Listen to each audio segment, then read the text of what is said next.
This week on the Linux Action Show, Novell kicks SCO in the face in a mother-freaking punch fight. Google hires a dog to burn down Og Theora's hospital. Then, will HTML5 finally kill the Windows monopoly? We discuss. Plus VirtualBox versus VMware. All this week on the Linux Action Show.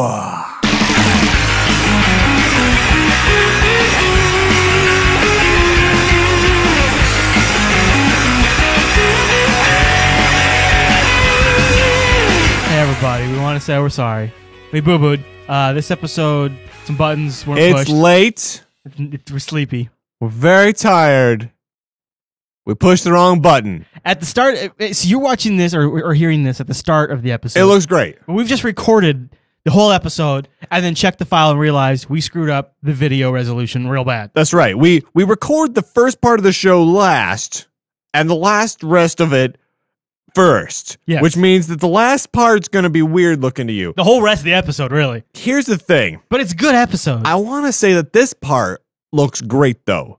But we don't know that yet. Because, again, it's late. It's true. And we have the same buttons available to us that we had before. Yeah, it's true. So enjoy the rest of the Linux Action Show in whatever form it takes. And welcome to the Linux Action Show, Season 11, Episode freaking 6. My name is Brian. With me, Chris. Hey, Brian.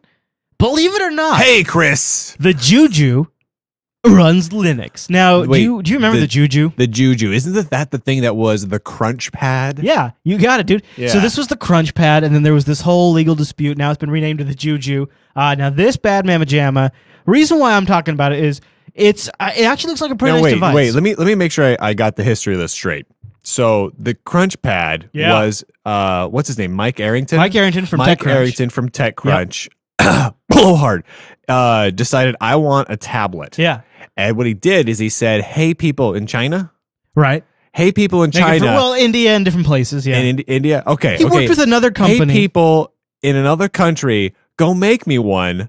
It'll totally be worthwhile, and then it'll be mine, though. Probably. And then they were like, okay, we made it. Yeah, we're not going to give it to you. And Mike Arrington was, right. And then they renamed it to Juju. Is that pretty much the gist? I think so. Okay. And so now this is a Linux running tablet that also supports Flash and a few other things that a couple of the other tablets you may have heard about out there do not. So it's just kind of an interesting device. The performance looks pretty good. It does look pretty good. The web browsing experience looks exactly like you'd see on a regular machine. I don't know. I just thought maybe it was a fitting weekend release to mention that. Actually, looks kind of cool. Yeah.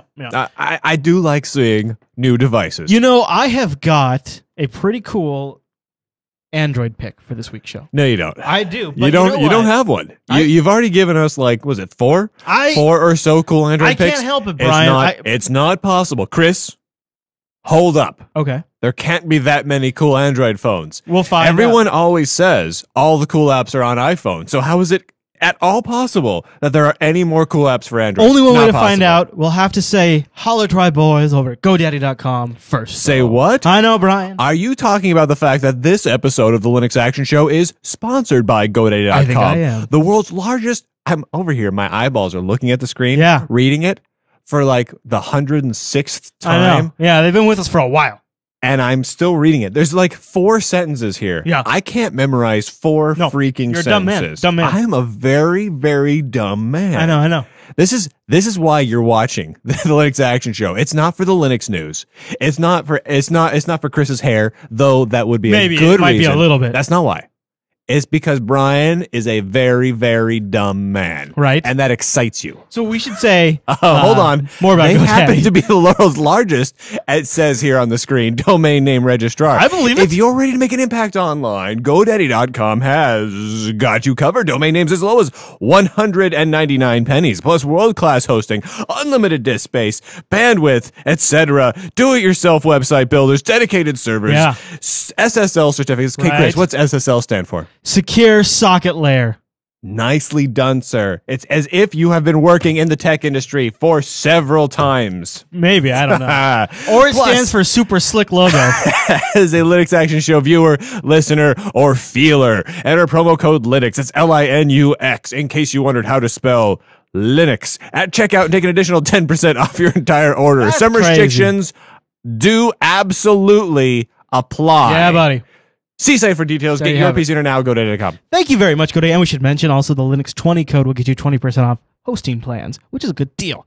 All right. So I want to tell what everybody. I should really do? I should sit down and write like a poem about GoDaddy. Yeah? Like a limerick. Like What would the dirty. poem say? I don't know. I don't know. Like it'd be like there once was a registrar named GoDaddy. Oh, okay. You know what I mean? Yeah, I like it. Yeah, and it would end with Hey, I don't know. Get that together for us next week. And then I killed a hobo. Yeah, that would be the last line. Okay. It's not fleshed out. If you can work the promo codes into that somehow. In rhymatic pentameter. If you can work that in so we get the promo codes, I'm on board. Yeah. All right. Really? So yeah, sure, why not? Just because this is recorded. Yeah. I mean, you just gave me the total green light. Yeah, totally. We now have 100% of the Linux Action Show now feels it is appropriate to write a limerick with innuendo and a statement of killing a hobo into a GoDaddy ad read. Just to make sure we got that right. GoDaddy approval pending. All right. And you were worried this wouldn't be a good episode. Can I tell you about gesturing, sir? Because I feel like doing a little gesturing right now. Wait, are we talking about the Android thing again? App. All right. I initially did not install. We were done with that. I heard about this thing and I thought, this is stupid, sir. This is a dumb thing, right? Well, that's interesting. I'm thinking the same thing right now. Right. Then I got it. I thought, what the heck? Why not? It's free. And you know what? Okay, first of all, they did a really smart thing. So this is a search program. You put like an icon on your desktop or something like that. And you tap it, and it loads instantly because it has a little tiny stub background program. So it fires up like immediately. And then what you do is you gesture a letter. So like for Brian, I would gesture a B, and then it would bring up when you say gesture, you mean write a B. Right. With your finger. Right.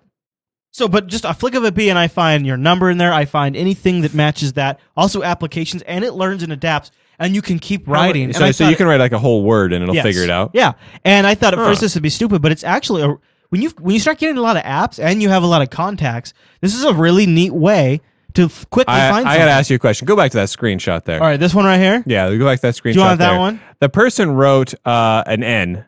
Down below it says H. Up above it says that it matches H's and A's. Right. I don't know. It kind of looks like it's not working at all. Yeah, it really doesn't look so good, does it? No, that looks horrible. In fact, and then there's a black screen where it just has an H. It actually, and then it's HN. No, and it says that no, Andy. it's an A. What it's showing you is that's an A. That's not an A. That's an H. It recognizes though that somebody didn't get it connected, and it's an A. And then when you did an N, it did a process of elimination and figured out what the possible results could be. Huh. It's really good about if you start writing something out, it really starts limiting down what you might be trying to get to. So I quickly now. So it's like palm graffiti. Yeah. And you quickly it fires up real quick because it has a tiny little stub in the background. Right. So if I type in almost one of the first or second icons is our buddy John, but then also the Ustream app. And that it's really a quick way to get this stuff. It's really cool. And if you got an iPhone, if you have an Android, if you have an Android, go search the Google Android Marketplace for gesture search. You know what they should do? It's free. Instead of that, they should have it so you point the camera at your face, and depending on what mood you're in, it launches an app or calls somebody. You know Call somebody might be scary. Like you're looking like you're about to take a poop. Call whoever would be the funniest person to call while you're having. They'd have to collect your natural time. They'd have to collect a lot of data on you to get that. But if anybody's gonna have that, it's gonna be Google. Dude, that's what I'm saying. Google knows what I look like when I'm about to take a BM. All right. Well, I'm pretty sure of it anyway. Let's do the news.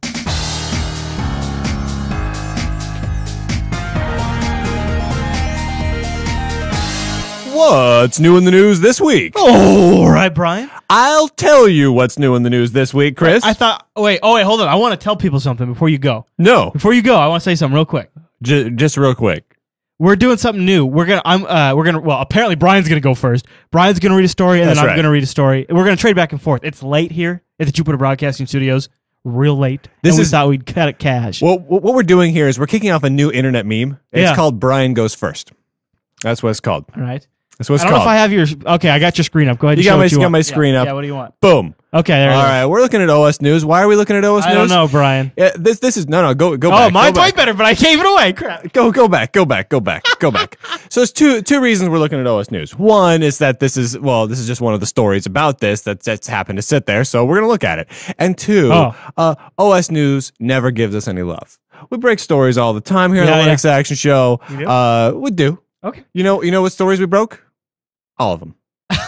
All the Linux stories that have ever been broken are broken here on the Linux Action Show. Linux Action Show viewers know this to be true. This probably. You remember back like 3 years ago? No, not really. Me neither. But there were so many stories. Oh, a ton of stories. We broke them all. Probably. OS News covered all of them. All of them. Yeah. Every single one. Sure, why not? You ever see any mention of us? No, man. No, one. What I'm doing here is I am being positive. It's called positive reinforcement. I'm not going to be a dick about it. I'm just going to say, hey. Why are we talking about this now? Hey, OS News. Dude. A little love is all I'm saying. It's would late. be nice. Can you just keep going? I'm going, man. Okay. All right. The big story here is, of course, that a jury has ruled that SCO, the jerkwads of the Linux world, do not, in fact, own all the copyrights to Unix, and Novell has them, and done. This is End a of great story. It's just friggin' done. Yeah. Move on. It is done now, and it's awesome. You know, it's almost felt like it's almost done for like 3 years now. Yeah. And it's finally done. They don't have it. You don't got They it. need to cope. They just need to get over it. Move SCO. Go. I don't know what else SCO has at this point, Right. but they should just go and accept it. Okay. That's done. So we don't What have, that also means is that Grok Law apparently has no reason to live. we don't have a way for you to toss the story to me. So should we just say next story? Hey, Chris. Yeah. Do you have a story that you think is better than that? I do, Brian. The next story on the first story on my news Does that docket. work as a way to toss it over? No. Ladies and gentlemen, go to our forums and vote on that. Let us know. Let us know Let us how know. we should toss it back and forth, because this is a collaborative process Yeah. between us, the presenter, and think you, you just- the viewer. When you're done rambling on about your story, you should just say next story, and then I'll go, and then I'll do the same thing. Why don't I just read it? I'm like, and I'm finished with that.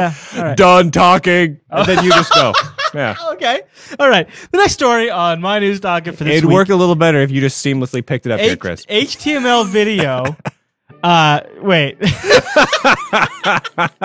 What's going on? Ladies and gentlemen, just listening to the audio show, you can't tell this, but we're a little punch drunk from being late. And Chris clicked play on a YouTube video embedded into a website, and it freaked him the heck out. Like, he just was like, "Oh my god, my webpage just started moving at me."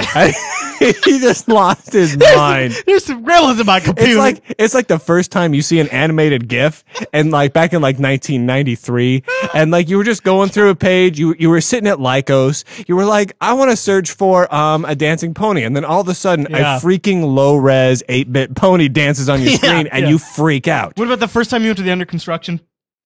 Oh, dude, that guy was awesome. Yeah. Do you remember there was since this is apparently the BM episode of the Linux Action Show, do you remember there was a website that was like, it was all tailored to like animated GIFs of pooping? Like, it wasn't like pictures, it was like Cartoons? a cartoon. Yes. Do you remember that? Like, everyone was passing those around forever. Yeah. It was the most ridiculous. And it was like high tech. Yeah. Like, everyone was like, dude, this is where the internet's going. Right. So, with that theme in mind, this is where the internet is going. Yeah. So a version of Quake 2 has been ported to HTML5 standards. So you have the collection of, SVG canvases, the different stuff that make up like the new HTML5 spec, is a playable Quake 2 video game. Yep.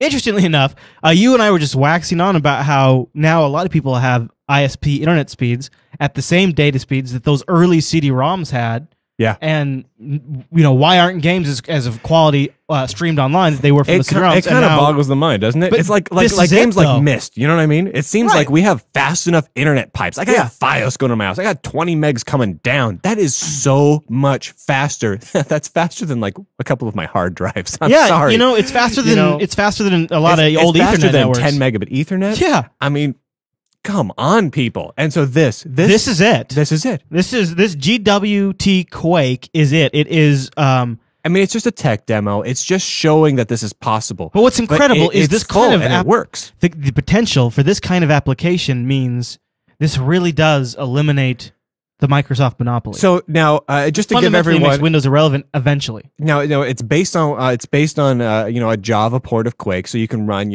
Java within HTML5 there, and it's working. It's functional because it does have hardware accelerated OpenGL inside of HTML5. Yeah. That is very, very cool. It is very cross-platform. It'll work on Linux, on Mac, on Windows, on whatever random device you've got with a reasonably modern browser. Think about the quality of applications we had back when CD-ROMs were about the speed of our internet connections. Yeah. And now imagine now think of where we're at now. Well, that's the same. These applications are going to grow like that over this time period, and eventually, at that point, your operating system no longer matters. It is the web browser. It's true. It's like the jump in games back.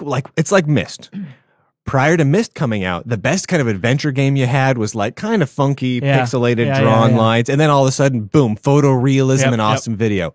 We're just about to make that jump. We're about to go from Gmail, which is fine, functional, to frigging Quake 2 running in or we're about to go from like VisiCalc to OpenOffice.org's full suite. Yeah, boom.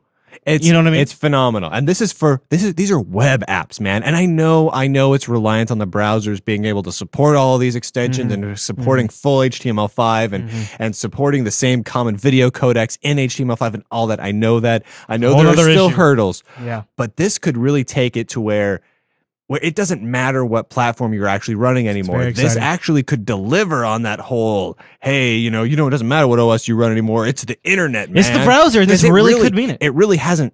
That really hasn't come true yet. I mean, people can but have if Google's email be and Office docs now, but with this, now you could have photo editing, you could have video editing, and all sorts of stuff. Google's talking about bringing people gigabit fiber.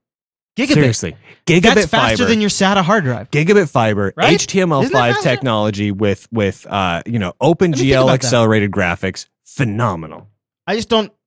My brain is not smart enough to understand The downside here is your internet goes down. You're screwed. You got nothing. You have absolutely nothing. Bust out the old gear. You'll be like, okay, double click on your little Chrome or whatever browser, use an icon, it launches, and that's all you can do ever. Hey, Brian. Done talking. All right. So to follow up on that, hey, I want to pass it over to my screen here. Why don't you zoom in a little bit? Google. Nobody can see that crap. I'm going to zoom in here. Why don't you? I did it. All right. Google is bundling Flash now with Chrome. Or will be soon, right? Or is now, Is in the process of doing it. When users download Chrome, they will receive the latest version of Adobe Flash Player starting now. Yep. Starting now. So we went from we don't need Flash and we have the super crazy awesome power to Google is declaring Flash is default in all browsers. Let's talk about this for a second. And now here's to say, I have no problems with Flash. I know a lot of people do. I don't. I like to get things done. So if I need Flash, I'll use Flash. Whatever. It doesn't matter. But I just find that odd at a time when we've got so much awesome HTML5 stuff happening that Google's like, you know what? Flash is default. Yeah. And it's not like people don't already install it when they need it. It's an auto-install thing. So here's the thing.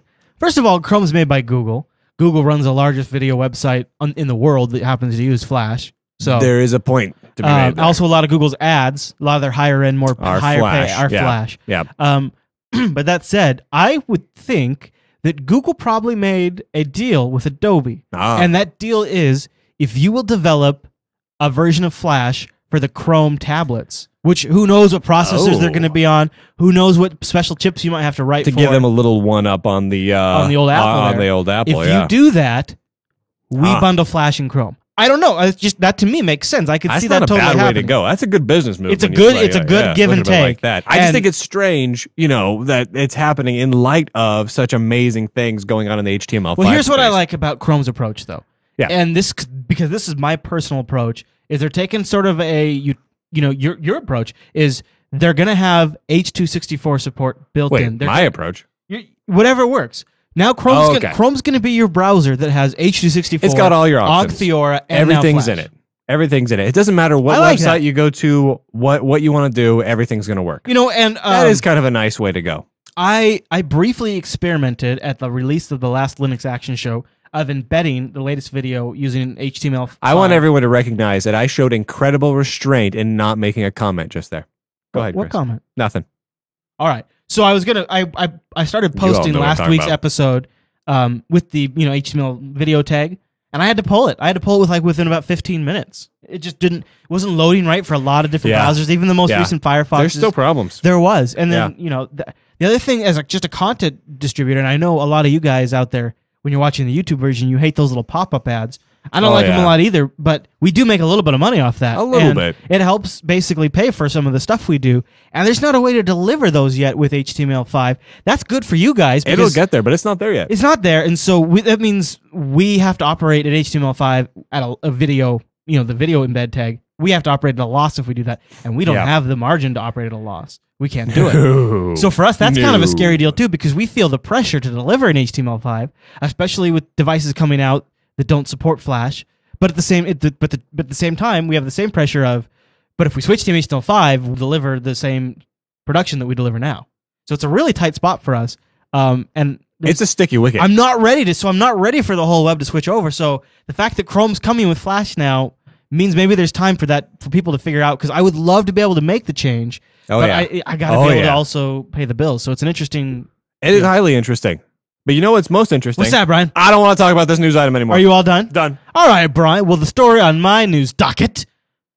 Froyo? Is that what we decided? Froyo. I don't know. It's Fryo, which is abbreviation for frozen yogurt, I believe. Yeah. Which, by the way, is delicious. I thought Google always named it after pastries, though. So Android is naming their next release Froyo. Yeah, Froyo. Which and, I'm going to be honest here.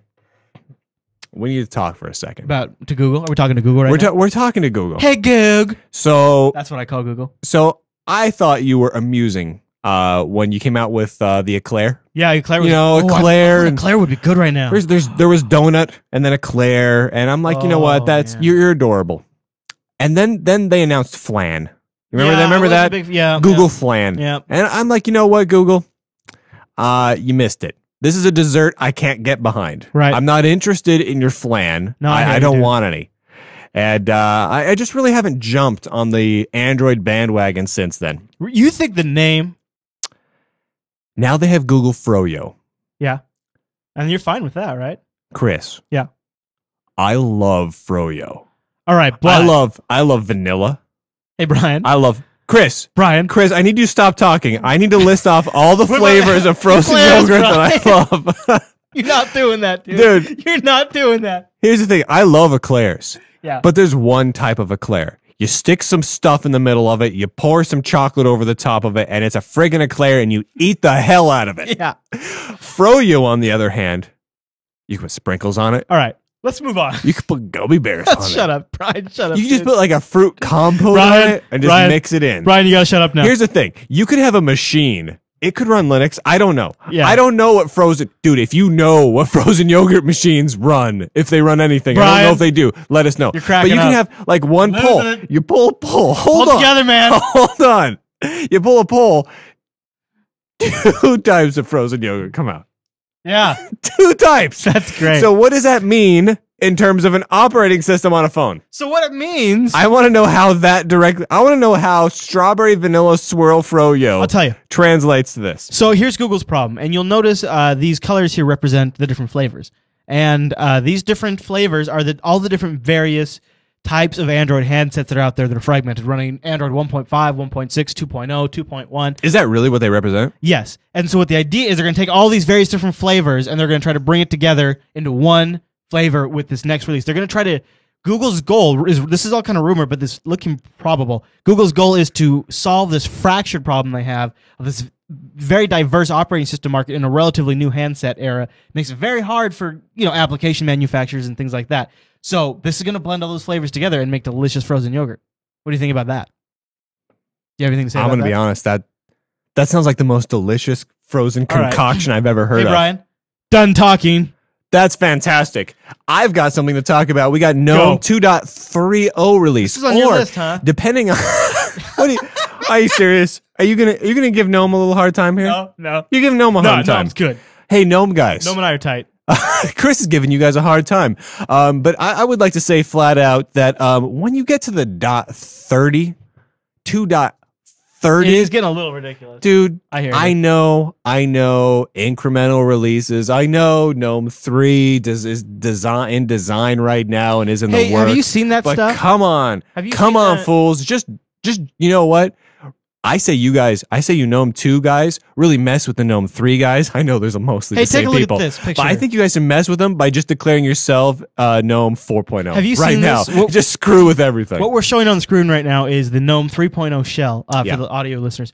And I'm sure some of you have seen this out there. If you haven't, just go over to Google Images and search for the GNOME 3.0 shell. Brian, what do you think of this? Honestly, it looks an awful lot like a netbook UI. Yeah? It reminds me an awful lot of Moblin before it became Migo from Intel. It has a lot of similar UI components.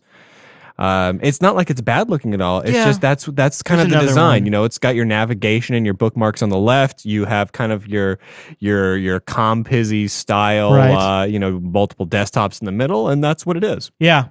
It's got. I don't have an issue with it. The desktop is a widget, kind of like it is with KDE. Yeah. It's interesting. Anyways. So I didn't mean to disrail. No, you totally took the steam out of GNOME 2.30. You were talking about GNOME 2.30. All right, and GNOME 2.30 is really an incremental thing. Here's a game. I don't know what this game is. I believe, and I'm not going to read the actual text. I'm going to try and determine it from the picture. But I believe hold on, I'm going to put my head next to the screen. What does it say? I believe it says swall poop. Okay. Cool. I believe this game is called Swall Poop. If you go, we'll link to it, guys. But if you go to the GNOME 2.30 release notes, top thing, figure 1, Swall Poop. All right. It's a thing. New swag. Here's the thing that bothered me a little bit. 2.0. No t-shirts. It is kind of a sales I'm like, pitch. wait a minute, what? that's the second item on the release notes. It is a sales That's pitch. the release notes. I mean, now, Chris, you love release notes. Oh, I do release notes every episode. You love sales pitches. Nope. No, dude, you love them. Oh, yeah. Sorry, I love them, Brian. That's what I'm talking about. Yeah, I love them. This is combining two things you love. It's like when I put peanut butter and ice cream. Or when you go to a frozen yogurt place and there's both chocolate and vanilla and you can pull one handle. One stinking handle, it mixes them together, and it comes out like a star shape, and it just whirls around. This could be the first episode where one of us gets punched in the face, dude. All right. So here's the thing about GNOME 2.30. All right, yeah. What's the thing, bro? Here, you switch over to my screen real quick. There you go. Boom. This is one of the big changes that really is happening. New UIs coming to Nautilus. They updated the Nautilus UI. Yeah. I like it. No, it feels like it's using the space more efficiently now that there's a large chunk. There's a lot of space that doesn't feel quite right. That's the sorting. You know the problem I have with it? What? It's kind of ugly. Well, that's the theme. No, it's not the theme. It's just, I don't know, the layout. It's just not doing it for me. But, and I'm going to say this with a but, it does look very functional. I need to really sit down and update to 2.30 because I'm obviously running 2.29 still. But it does look, the split view looks interesting. I like it. Otherwise, it's basically just, the latest versions of Empathy and Epiphany. Right. Nice Tomboy note syncing. This is really cool. So I didn't realize the Tomboy project was so far along with the Windows release. Yes. And one of the things that they're really gearing up at Tomboy here is syncing between all of your machines. And I think they've gotten that really nailed down now. And for those of us who have Windows machines at work or something like that, this is really nice because I rely so heavily on Tomboy when I'm at home that when I'm at work, if I knew they had the syncing in the Windows version along this far, it's great. It's awesome. Yeah. So I've started using Tomboy everywhere. I love Tomboy. Also, I'm more scroll down there just a little bit. I'm more impressed here with Epiphany these days. So here's the thing with Epiphany. The release notes here, and I'm going to read them to you because reading them is almost like mocking Epiphany. But I'm going to say that because I really like Epiphany, and I feel like this is a great release. Features that have returned to Epiphany include. And this means that previous versions did not have these features. I think it's because they had to pull some when they went to WebKit, right? They had to pull some when they went to WebKit, but it's been a little bit, and these are features. Yeah, okay, print preview is now available. That's nice. Here's a great one. I like print preview. You can now right-click in a web page to download and save an object, such as an image. That means they did not have the ability to right-click Save As. Fave icon support is back. Who needs that anyway? Seriously, fave icons? No. We need to just get away from fave icons. They're stupid. Fave icons are dumb. Listen to you hate on the fave icon. Come on, who needs that? When you middle click with your mouse, your clipboard contents will be pasted. That's kind of nice.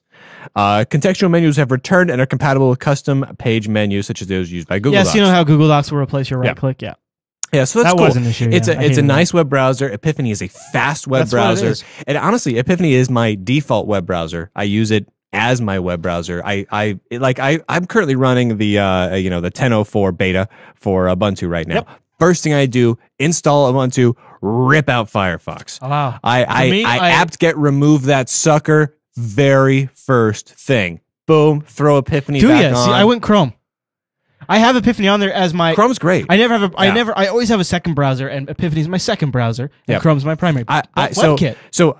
Both WebKit, both fast, both lightweight, both really, really snappy. But I found that you get rid of Firefox, your system just feels faster. Yeah, I don't see how it's possible, dude. I know. If it's not running, how could it impact? I know the technological reasonings behind it. Trust me, I know. However, I know. I uninstall that thing and immediately my whole body relaxes and goes, wow, the universe just got a little faster. Wow, that's hard. So anyway, GNOME 2.30 was released. Of course, that's great. It's a very, very good thing.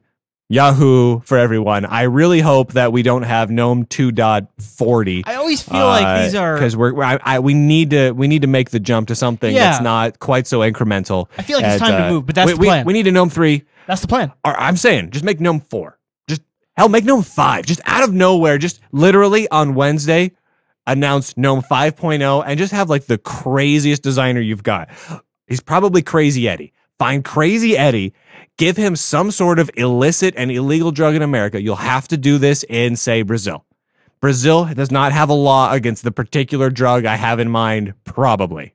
So give him that, lock him in a room, strobing black lights with a pen and paper, and just tell him to go crazy. Yeah. Scan that in, GNOME 5.0. Just go nuts with it. Yeah. And commit. Scan it like a high DPI. And here's the thing. Don't back off of it. Whatever the heck. If he says the entire user interface is a dragon's bottom, is a flaming dragon's bottom that poops emeralds, that's the new UI for GNOME 5. Just make it happen. Comp is, dude. It'll happen. OpenGL accelerated. Emeralds from a dragon's bottom. Hey, are you ready to go to the next story here? My go. Hey, Chris. Yeah. Done talking. All right. Now, I haven't tried this one out, so a little disclaimer here from the old C-Man, but I'm going to try it out after this episode. I literally just found it before we started. The old what? The old C-Man over here. I call myself, buddy. The old C-Man. Yeah. Dude, you cannot end the news docket on that. You cannot end the news docket on that story, dude. I got to. You cannot, dude. All right. So this story is DVD styler burns virtually any video to DVD. So probably a lot of you out there want to tried this. A lot of you probably have family members. You want to show them videos, but the easiest way is just to give them a DVD so they can put it in their DVD drive. DVD styler, you get this. It works on Linux, and it will make pretty much any video you've got. It uses FFmpeg to convert. Any video you've got will now write to a video CD again or a DVD. I haven't tried it yet, but I'm going to try it after the show tonight. Yeah, I'm kind of curious how well it works. All right, Brian, done talking. All right, I'm going to end this with what some might declare as kind of a browser. A browser? My kind of a downer. Sorry. Ladies and gentlemen, it is late. Yeah. Here we go. Whatever. I'm trying to resize the web version. I'll handle it, dude. All right. So Ed Roberts passed away on April Fool's Day, which is tragic in many, many ways. For those of you who don't know Ed Roberts, I just wanted to give a quick shout out. Ed Roberts was not really involved in the Linux world. However, Ed Roberts should be well known as the guy who founded MITS down in Arizona there, and the guy who created the Altair, the computer that really kicked off the personal computer revolution. You mean not the Apple II? Not the Apple II. Altair was a really amazing machine for the time, and the hobbyists at the time just went nuts over it. And I know a lot of people in the Linux world, we're hobbyists. That's why a lot of people are into Linux. They're hobbyists. This was the hobbyists of the day, far more hardcore than any of us are now. You know those people hacking on kernels right now? Nothing. You know why? Those guys have text editors and all sorts of things. I have text editors. These suckers, no text editor. Yeah. None at all. They friggin' filled it out on little cards and fed it into the machine, and friggin' lights flash. Not to keep on the friggin' lights flash. Not to keep on the downer trail, but it is a reality that we're going to be reaching soon. Is that less and less of the original founders will be around? But you know, we should celebrate the ones we still have. We got to celebrate these guys, and guys like Ed Roberts. You know, it's sad that the man passed away. Good life, he led a good long life. He made a lot of good in this world. And you know what? He went out on April 1st. Not bad. No, you know, it's seriously, of all things to go on, it's not bad. The man made one of the first calculator kits. Think about that. That was back at a time when you'd get a calculator as a kit. Right. When was the last time you're like, oh, Timmy needs a calculator for school? Well, I guess we better build him a calculator. Gee, I hope that company down in Arizona can ship us a kit in time so we can make one that he can use while plugged in at home. And it takes about 10 minutes to get everything switches all lined up. And it makes that horrible buzzing noise. Yeah, exactly. So he got that on the cover of Popular Electronics magazine. Popular Electronics. So this guy made stuff that changed the world, was on the cover of the best magazines, the best, most science magazines at the time. Look at this dude. That is a great friggin' dude. That right there, Henry Ed Roberts. Salute you, sir. That's all I got to say. There you have it. All right, Brian. That's all the news for this week.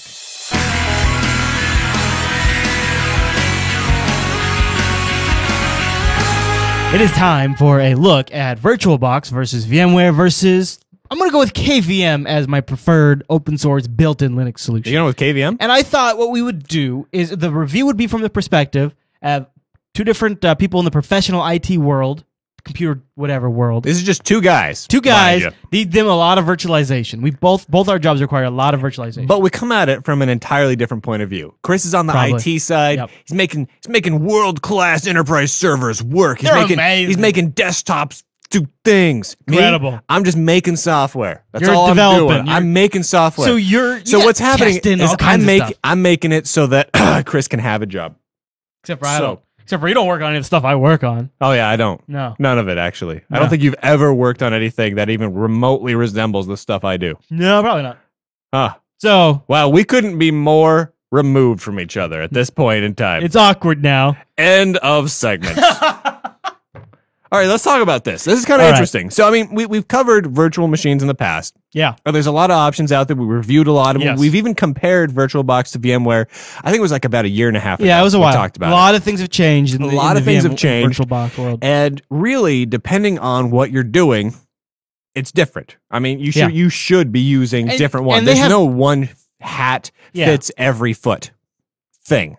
But one thing that's nice for me, one area, because I'm not a big fan of the VMware server product. So for me, if I want to virtualize a bunch of different, they've changed it now as a web interface. It's got all this different. It's just the performance is not there. I stopped using VMware Server when they came out, when they had the free VMware Player that became much more functional and everything else. And because VMware Server I only used as a desktop virtualizer that just had poor graphics performance. In those circumstances, that's where I'll go for a system like that. At this point, that's where I'm going with VirtualBox. So for a system where I could get away with something maybe that's not... now, wait a minute. As a dedicated server, you're using VirtualBox. So here's an example. I would not put the mission critical application on a VirtualBox server at this point because I've had VirtualBox lock up on me a couple of times. Yeah, me too. But I would put like a backup domain DNS server. I would put I don't know. So I was actually using VirtualBox once, and this happened. Those of you listening to the audio one, you don't know what's happening. It failed. So suffice to say, I've had it happen a fair amount of time where I've had it crash. I've had it corrupt the hard disk files. I've had it hasn't happened a lot. I can't. Yeah. And when I say I've had it happen many times, though, that's over the course of 2 years. Yeah, I'd say same. Extensive usage with dozens upon dozens of different operating systems installed. So the fact that it can do all of that, the fact that it can run everything from Haiku to Windows 95 and they've really made Linux, a huge improvement. Everything else, it's amazing in the OpenGL space. VirtualBox was one of the first people that were on like the new VT extensions of the Intel chips. Yeah, but for me, I've still just had a few problems. So I'm using it kind of on my tier 3 type systems. Or my real quick need to you just get something up and running for testing. Really? So now, what's your go-to? So if you're setting up a server right now, what virtual solution do you use? well, I'm starting to test KVM, but I haven't used it in production yet. The main thing that I would go to today would either be VMware ESX, which is their enterprise product. Yeah. Or I would have to seriously consider. I would have gone in the past. I would have gone Zen with Red Hat. Yeah. But they've shaken things up. Yeah. And since I'm not totally solid with KVM yet, in my experience, it pretty much leaves me with VMware ESX or Microsoft Hyper-V on Server 2008 R2. Right. But that would be the problem with that. I have actually heard that that's fairly decent, though. The performance in R2 and stability is taking good. the word Microsoft out of it for a lot of people. The main problem is decent quality. And in fact, they even provide decent drivers for some Linux guests. Right. Where you get really significant performance. I think the drivers are even open sourced. I think they had to. There was like a whole thing around that. So okay. But the problem is your whole management suite is on the Windows side. Is on the Windows side. Oh, that is limited. And with VMware and VirtualBox, I have a lot more options. Not so much with VMware ESX, but that said, VirtualBox is doing a lot of things and a lot of efforts towards like headless operations. And have you ever played with VirtualBox's remote login, where you can do you can do a complete remote session get the console access remotely? Yeah, it's nice. That is really nice because that when I bring clients into virtualization and they've never had a virtual server before, the hardest concept for them to wrap their brain around is how do I get to the console of a virtual machine? Sometimes applications need to run at the console or something like that, and they really struggle. The idea that they have to go into some sort of management application and then find it on a list and then connect to it and bring the remote screen up that way is really weird. But if I tell them, bring up the Microsoft Remote Desktop client, which they're already completely familiar with, and just connect to this IP and you're at the console, that immediately clicks. That's a huge, nice that feature. Is pretty nice. VirtualBox, which I'm surprised one Hyper-V doesn't have. Yeah. That would be nice. As far as my experience with long-term production, it's always been the systems I have in production the longest are VMware ESX servers. And pretty good experience? Yeah. All right. So I mean, it's just really expensive. Positive. It's really expensive. That is for a you now. Factor, You've probably focused a lot more in like the VMware Workstation. Versus VirtualBox area. Yeah, right? for the most part, it's been VMware Workstation and/or Player versus VirtualBox, and those have been the two that I've used. So what's your go-to virtualization? So I don't have one. Really? I seriously, I run both. I run do both that a lot, VMware too. and VirtualBox, and the thing that's killer is you can't run both at the same time. Your system will freak the networking stack. It's weird. The F out. The CPU, the nice hardware virtualization. No more than one amp can use it. Oh, you mean literally at the same time? Literally at the same time. Kazonk! System is destroyed. Like literally, you can be running Windows or OS 10 or Linux. It doesn't matter. You're running both at the same time with the hardware virtualization turned on, and this happens. You get a kitty with a piece of cheese right in the face, and the word "fails" written right across it. That's awful, dude. That's what happens to you every friggin' time, and it's terrible. So that's been really hard for me. What I've ended up having now is I end up having one machine has VirtualBox on it, one machine has VMware Player. No, I have every machine has both, and then I just have a ton of OS images for both of them. So like if I have an OpenSUSE dev project that I'm working on, I will have the same OpenSUSE dev images for both virtual machines. And it's really stupid that I have to do it that way. Yeah. That's one nice thing too about VirtualBox is it uses the VHD format. Yeah. And VMware's opened up their file format too, but the VHD format is the same format that Microsoft's virtual server and Hyper-V use. And there's some nice slick tools to convert physical machines to VHD, and then I think there's a way to get them to work under VirtualBox. It's kind of it's becoming more of a standard. Yeah, I'd love to see VMware add VHD support. Dude, that would save me so much trouble, because then I would just have to make sure I'd get all the drivers installed for both, and then I'd just be done. Yeah, I would just declare it done. Or you just gotta commit to one virtualization platform, and you just gotta. That's so rough though. So like if I'm typically I will have my main desktop and my work laptop being, they'll be running some form of Linux or another. And of course I'll have to be running, Windows at some point to test out an app or some other distro of Linux. And if it's Windows, I've found that I get better general usage under VMware Workstation. Agreed. I find that the tools integrate better. Copy and paste, dragging and dropping of files, they tend to fail a lot less. But by the way, dragging and dropping huge amounts of files, always fails between your guest and a host eventually. It sometimes will just choke up and freak out. It never works right. It never works all the way right, but it works better under Workstation I agree. or VMware Player. They both work better. Though I think not to keep going this route, but I've been watching what VirtualBox is doing to work on that, and I think they have a better long-term strategy.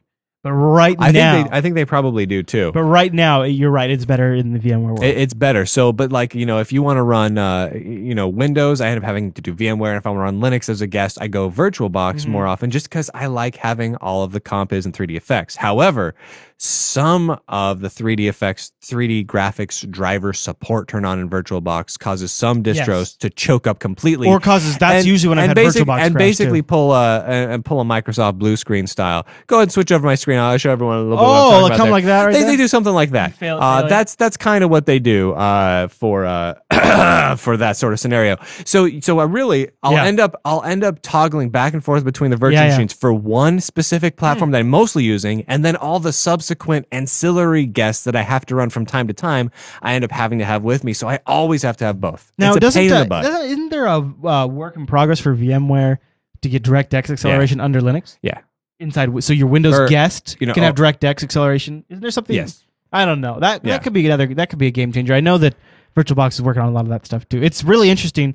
I find myself much more willing to use VirtualBox these days than I would have in the past. And I think if you're a casual home user that wants to just try multiple distros, I think VirtualBox could work. The VirtualBox UI is not great. It's difficult. Honestly, every now and then, I still want to punch it in the face. Totally agree. You can't just create a new virtual machine. You have to create a virtual machine and then go into this manager. You have to go into a completely separate workflow, create a virtual disk manager, and then go back into the virtual machine you created and attach it. And then if that wasn't quite what you wanted, you got to close it all out. And sometimes you just have to delete it and start over. But pain in the butt. But what if you had once you get it set up, it works great. But, what if you never really changed? Think about if you could stay on just that one virtualization product. What if you never really changed it around? Yeah. It would be nice to have an inventory of all your ISO images. I agree, and you could attach them at any point. However, how often do you have ISO images that you download that you use to install the thing and then you delete to say a new version of Fedora, let's say, and then you throw the ISO away? Yeah, well, for a distro, then the friggin' manager thing's busted because it's pointing at a file that doesn't exist anymore. Right. Yeah. Whereas under VMware, you just right click on a little CD icon and say, "Oh, mount this ISO." But like when I bring a Windows guest in on a clean install, I usually have to install a few things from a CD. So you just keep it handy. Yeah, I don't know. That makes sense. I don't know. I would like the way VirtualBox does it if I also could do a super fast mount where I just right click on something and mount this. Yeah, I totally agree. Don't add it to a manager. Just friggin' mount the stupid CD. Even if you could have an integration with Nautilus, that'd be sweet. Oh, that'd be great. Yeah. Dude, if I could drag and drop a CD image onto it and just be like mounted. I guess at the end of the day, our answers were kind of stumped. We're stuck between all of them. I know. And I would like to ask people out there, maybe go over to jupitercolony.com and leave us some feedback on what you think. What have you found? Is virtualization something you're interested in? Is that I think personally, if nothing else, if you're a fan of trying out different distributions, then you owe it to yourself to at least try it out. But I'd like to hear what you guys have to say and what your thoughts are and which ones work the best for you. Yeah, or have you tried them all? And is the current state of virtualization simply a dog in a field getting hit in the face by a tennis ball? Could be. Is that what is happening right now? That could be what it is, Brian. I actually don't think that's the case. I think that ball is caught firmly in that dog's mouth. And instead of fail above that dog, it says win. That's what I think it says. You know what I want to think? However, there's a little asterisk next to the win. And below the dog, it says with caveats. Okay. So mostly let's talk about, in the case of VirtualBox. Before we move on, if you also would like to leave us a voice comment about your opinions on virtualization, that could be really cool. We'd love to play those back. You can call us at 1, because we're in America, 425-533-2217. Or if you want, you can Land go over to of our the website. +1. Go to jupiterbroadcasting.com and click on the contact us link, and there's a little call me widget. Put your number in there. Google Voice will call you for free.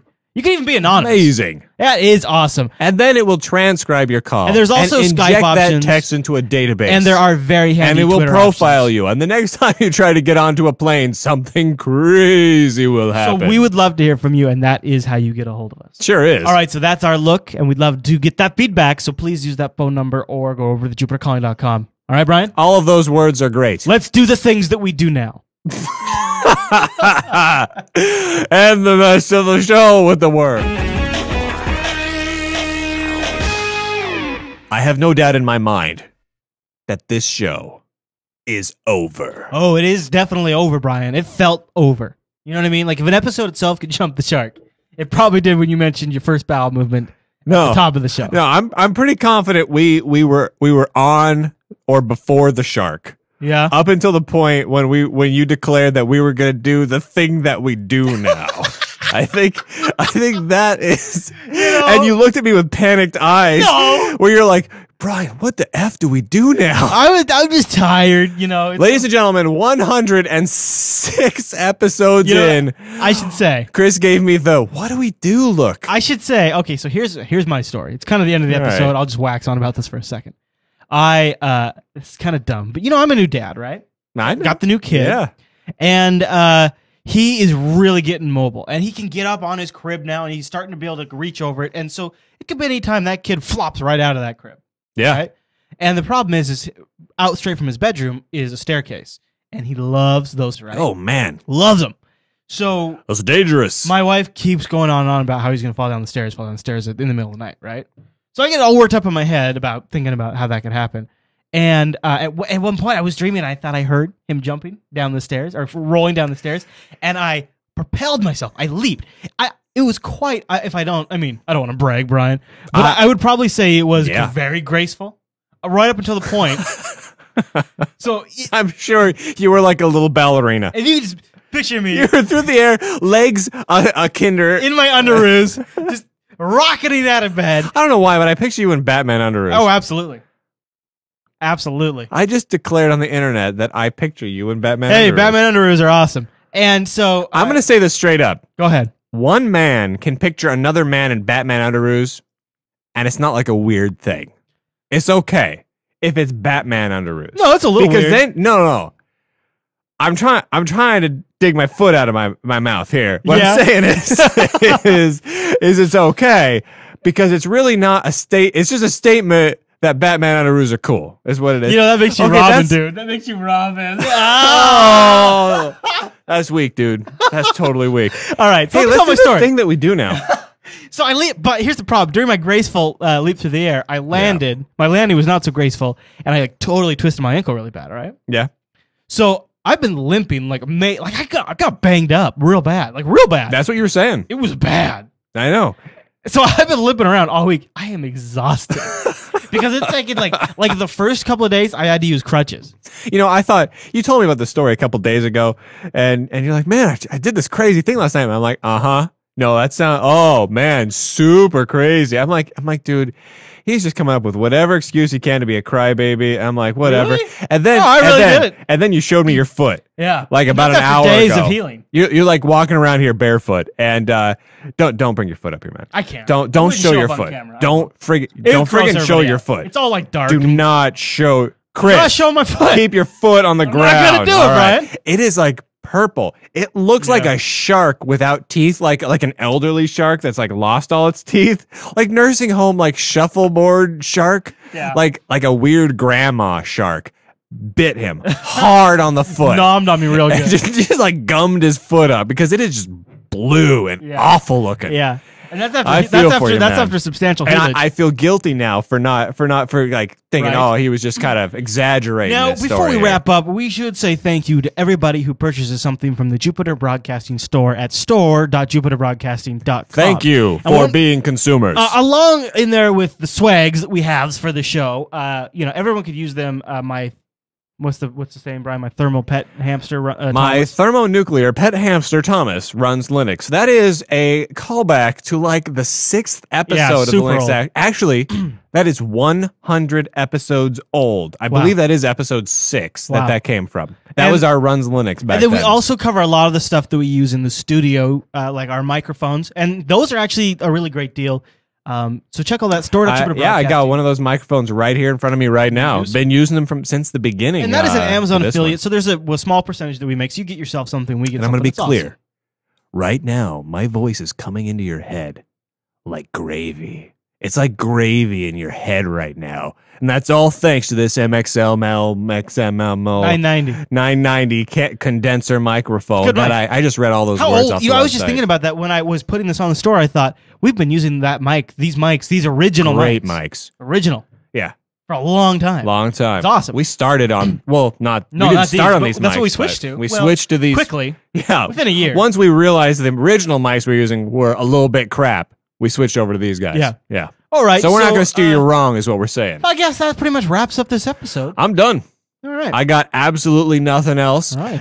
Have we given the contact info? We did, but as always, you can email us. I kind of blacked out for about 20 minutes there. You can email us Don't really know what happened. at jupiterbroadcasting.com or follow us on Twitter. I'm twitter.com/ChrisLAS. We still have that email address? Yeah, buddy. I'm twitter.com/Brian Lunduke. You bet. Oh, It's a lot longer to type than Chris LAS, but it's my name. we didn't so get to put this one out live this deal week, with it. but when we do these shows live, you can go over to facebook.com/jupiterbroadcasting. That's where we'll announce new shows, our live events. It's and kind we of like Twitter it too. it's like the Jupiter Broadcasting news feed. Yeah. But yeah, a lot of stuff will go on our Twitter feed as well. All right, everyone. Well, thanks so much for tuning in to this episode. We'll see you next week on jupiterbroadcasting.com.